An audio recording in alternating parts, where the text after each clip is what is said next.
Shalom bien-aimés, bon après-midi. Une fois de plus, soyez bénis de partout où vous êtes en train d'écouter ma voix. Bien-aimés, cet après-midi, nous allons poursuivre notre étude sur l'arche de l'Alliance, le parcours de l'arche de l'Alliance, mon frère, ma soeur. La dernière fois, nous avons dit que l'arche de l'Alliance, bien-aimés, symbolisait la présence même de Dieu ou encore la gloire de Dieu, bien-aimé. Alléluia. Lorsque l'on voyait l'arche de l'Alliance, on savait, bien-aimé, que personne ne pouvait toucher ou s'approcher, bien-aimé, de cette arche. Pourquoi? Parce que, bien-aimé, si tu t'approchais, tu devais mourir. Alléluia. Et nous avons vu que l'arche de l'Alliance occupait une place stratégique dans le lieu très saint. L'arche de l'Alliance, bien-aimé, occupait le centre du lieu très saint et c'était le seul matériel qui se trouvait dans le lieu très saint.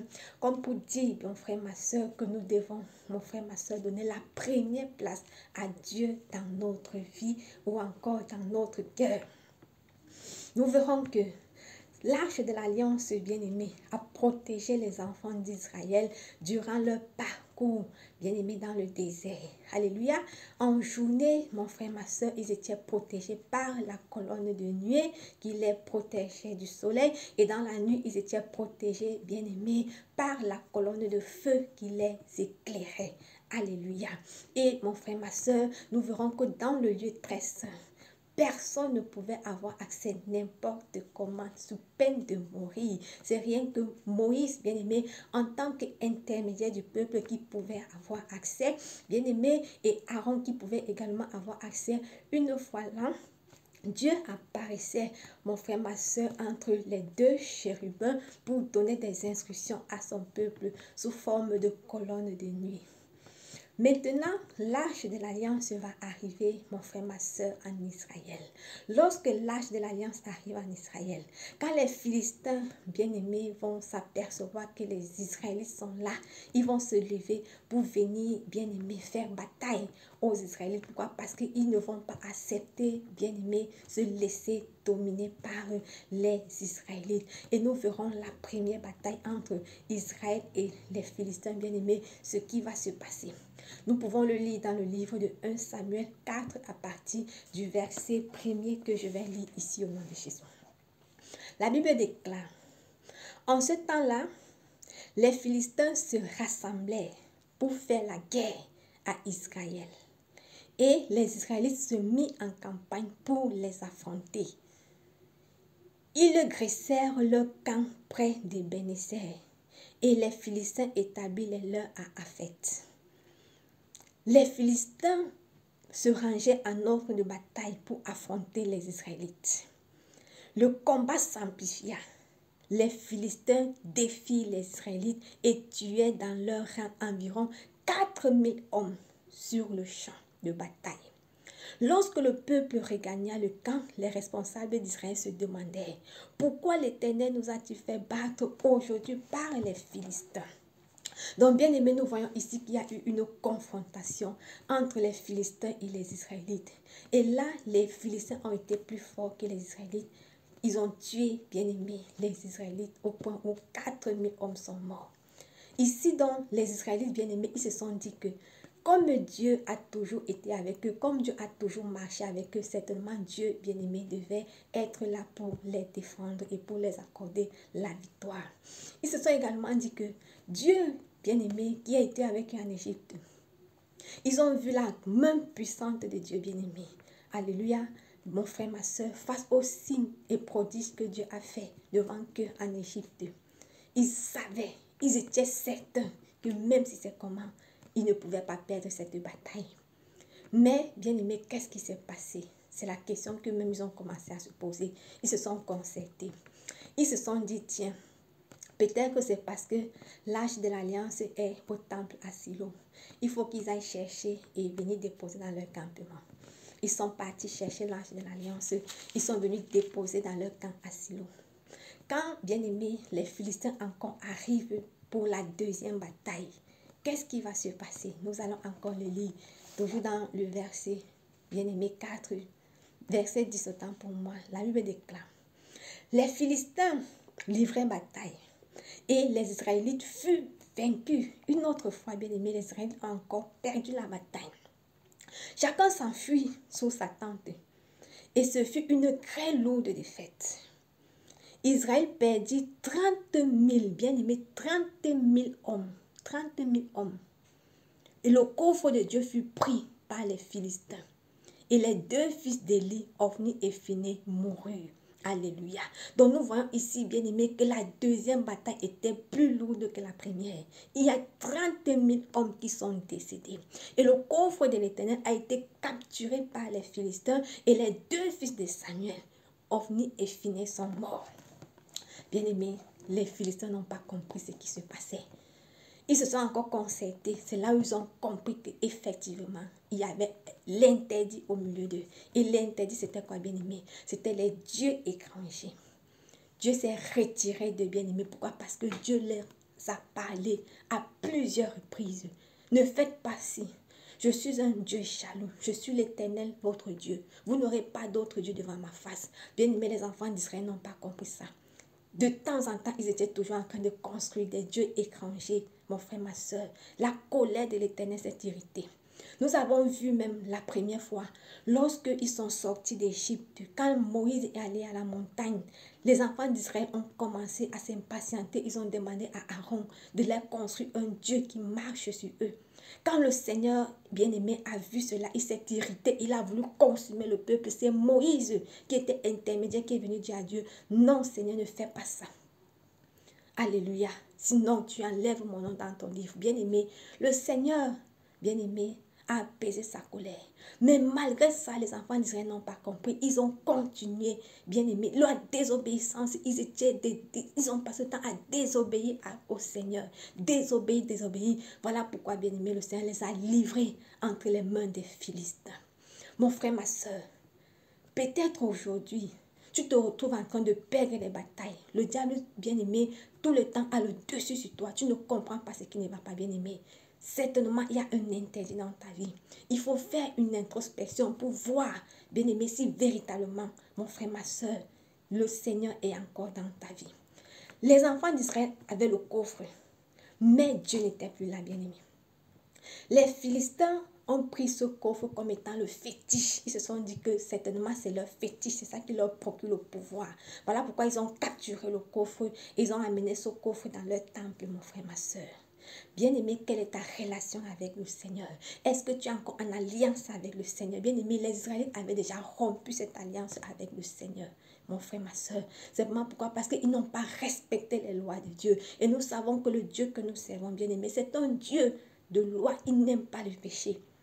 Si tu veux marcher avec le Seigneur bien-aimé, tu dois marcher dans l'obéissance parce que tu ne peux pas être là, tu dis que tu sais le Seigneur, mais après, c'est toi encore qu'on retrouve en train de vivre une autre vie double, bien-aimé. Ça veut dire que tu prononces le nom de l'Éternel en vain. Voilà pourquoi, mon frère, ma soeur, parfois tu pries, tu ne vois pas les réponses à ta prière.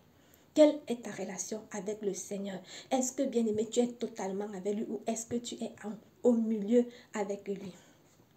Quand les Philistins vont capturer l'arche de l'alliance, ils vont amener l'arche dans leur temple, bien-aimé. Ils vont aller déposer cette arche devant leur idole, qu'on appelle Dagon. Qu'est-ce qui va se passer? Nous allons encore lire dans le livre de 1 Samuel 5, à partir du premier verset. La Bible déclare, « Après s'être emparés du coffre de Dieu, les Philistins l'emportèrent d'Ébenezer à Aphon. Là, ils le mirent dans le temple de leur dieu Dagon et l'installèrent à côté de la statue de l'idole. Le lendemain matin, les habitants découvrirent Dagon étendu à terre, face contre terre. Le lendemain matin, quand ils sont venus, ils ont vu, bien aimé, que Dagon était étendu par terre, face contre terre, et regardaient, mon frère, ma soeur, le Dieu tout-puissant. Ils regardaient l'arche de l'alliance. Ils ont relevé leur Dieu. Ils vont encore dans leur maison. Le lendemain, ils reviennent maintenant. Ils trouvent que ce sont les mains qui sont coupées. Bien-aimés, nous voyons la toute-puissance de l'arche. La toute-puissance de Dieu. Alléluia. Ils ont encore relevé leur Dieu. Le troisième jour, ils reviennent maintenant. Ils trouvent, bien-aimés, les mains, les pieds coupés, la tête coupée. Il ne restait plus que le crâne. Ils ont compris qu'eux-mêmes, ils sont partis chercher leur mort. leur défaite. Et bien aimé, quand l'âge de l'Éternel est arrivé dans le camp des Philistins, c'était des maladies, la défaite était tellement grande. Eux-mêmes, ils ont porté l'âge qu'ils ont volé, qu'ils ont capturé, bien aimé. Ils sont allés remettre. Je suis venue dire à quelqu'un ce jour, bien aimé, c'est que quelqu'un t'a volé. Mon frère, ma soeur, la personne là lui-même, il va porter ce qu'il t'a volé. Il va venir te remettre cela intact. Alléluia. Oui, bien-aimé, quand nous voyons donc également la cause de la défaite des enfants d'Israël, nous allons voir, mon frère, comme je disais tantôt, que Dieu s'était retiré au milieu d'eux. Je vais prendre également le cas de Samson, l'exemple de Samson bien-aimé. Samson avait été né autant pour moi pour être juge en Israël, pour délivrer Israël, bien-aimé, par sa toute puissance. Pourquoi? Parce que, bien-aimé, ses pouvoirs, sa force autant pour moi lui venait de ses cheveux. Dieu avait dit que Samson va délivrer le peuple, bien-aimé, au travers de la force que Dieu devait lui donner, parce que les Philistins avaient toujours le pouvoir sur eux. Et, bien-aimé, pour vaincre Samson, qu'est-ce qu'il fallait faire? Il fallait couper ses cheveux. Et mon frère, ma soeur, le diable dans sa ruse, le diable a su que ici personne ne pouvait vaincre Samson parce qu'il était tellement fort. Et dans sa ruse, le diable a su que Samson, lui, comme il aime plus les femmes étrangères, mon frère, ma soeur, il va donc faire en sorte que Samson tombe sur une femme étrangère. Ce qui va faire en sorte que Samson va rencontrer Dalila, bien-aimée. Et c'est Dalila qui sera la cause de la chute de Samson. Pourquoi? Parce que, bien-aimé, par la ruse, Dalila va tout faire et Samson va finir par dire à Dalila d'où lui vient sa force, d'où lui vient son pouvoir. Quand Dalila, bien-aimée, sera maintenant au courant, qu'est-ce qui va se passer? Elle va faire venir sur Samson les Philistins qui vont attacher Samson. Et dans son sommeil, Samson va se dire que non, je vais toujours m'en sortir comme d'autres fois. Bien aimé, sans savoir que Dieu s'était déjà retiré de Samson. Quand, bien aimé, Dalila va dire à Samson, les Philistins sont sur toi, Samson va dire qu'il n'y a pas de problème, je vais toujours m'en sortir comme autrefois. Bien aimé, c'était la chute de Samson comme ça. Donc, comme pour te dire, bien-aimé, lorsque tu es avec Dieu, il est avec toi. Mais lorsque, bien-aimé, tu te retires de Dieu, bien-aimé, Dieu également se retire de toi. Alléluia. Nous verrons maintenant un deuxième tour, bien-aimé. Maintenant, l'alliance va être rétablie. Et quand l'alliance sera rétablie, nous allons voir ce qui va se passer. Samuel, donc, qui était, bien-aimé, juge à cette période-là, Samuel va rassembler le peuple à Mispa. Il ira là-bas, mon frère, ma soeur. Alléluia. Les enfants d'Israël ensemble, ils vont rétablir l'alliance. Et comment est-ce qu'ils vont faire pour rétablir cette alliance? 1 Samuel 7, à partir du verset 4, le verset 4 nous dit, les Israélites firent disparaître de chez eux les Baals, les Astartés, et ils ne rendirent plus de culte qu'à l'Éternel des armées. Donc, ils ont fait disparaître au milieu de bien-aimés tous les idoles qu'ils avaient bâti, mon frère, ma soeur. Et comme ils ont fait disparaître cela, bien aimé, ils se sont sanctifiés. Ils ont reconnu leur tort. Ils ont demandé pardon au Seigneur. Et quand ils ont fait cela, bien aimé, Samuel qui était juge à cette époque-là, bien aimé, Samuel maintenant a prié pour eux. Et quand Samuel a prié pour eux, bien aimé, le Seigneur a rétabli l'alliance. Et quand le Seigneur a rétabli l'alliance, mon frère, ma soeur, les Philistins se sont levés encore une fois de plus.